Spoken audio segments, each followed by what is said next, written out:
evening, ladies and gentlemen. Thank you so much again for tuning in to our YouTube channel. I enjoy bringing the word. I hope you enjoy hearing the word, and I hope you're growing and getting something out of what God has spoken by His word. We started a series, and we're talking about how to handle assignments, what assignments are. We use that word, like I said last week, we use it so flip and we use it so nonchalantly, and yet that's a powerful, powerful word. Assignments are a source of our power. And we looked at last week how assignments have a cost factor. We talked about how assignments will cost you something and the reason why. In the original Greek, we realized that assignments are law. They are standards. They are things that God gives us that establish standards. They establish how things are supposed to be done. And because of that, it costs us something. It costs us, most of all, to transform and to change according to what we need to do to be able to fulfill our assignment.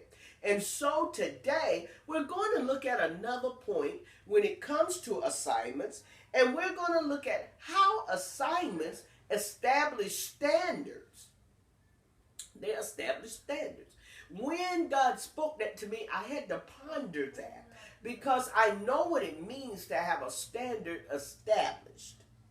And I'm trying to reason in my mind, God, what do you say? What do you mean establish standards? And what God made me to understand is when He blesses us, when He ordains us to be able to have an assignment and fulfill an assignment, it establishes certain standards in the earth. In other words, to be very simple, one of the things it's saying is you are the proof that something that God has said is true. Think about that. You're the proof. You're the proof. Through what God has assigned you to do, you prove the word of God. Let's look at an example. And one of the things that I love teaching people is how to forgive. And that's an area where a lot of people feel like they falter. They feel like things have happened to them and they can't get past it. They just can't forgive somebody for something. But if God gives you an assignment, and sometimes the assignment may mean you have to deal with somebody that you feel has hurt you, when you can forgive that person, if for no other reason to keep you from being hindered in your assignment, then you prove that the word of God is true, that there is a standard of forgiveness that all of us can reach. We're going to look at briefly the life of Abraham and how Abraham was called to be and assigned to be the father of many nations. If we look at the life of Abraham, it's very interesting. Abraham, when I did research, I found out that Abraham grew up in a family that by and large worshiped idols. His dad worshiped idol gods. He had two brothers that worshiped idol gods. And yet, he, for his own reasons, decided that he would only worship the true and living God only.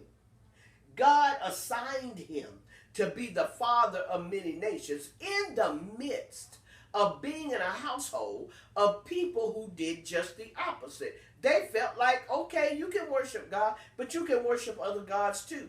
Are you in a situation right now where you need a standard, or you have been called to lift up a standard in the midst of a mess?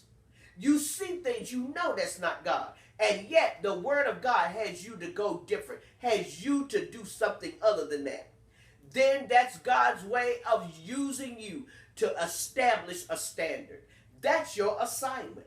Assignments may not always mean going out and preaching, going out and teaching, going out and singing. Sometimes the most powerful assignment God can give you is to obey Him, obey His word, obey His standards, uphold the integrity of His law.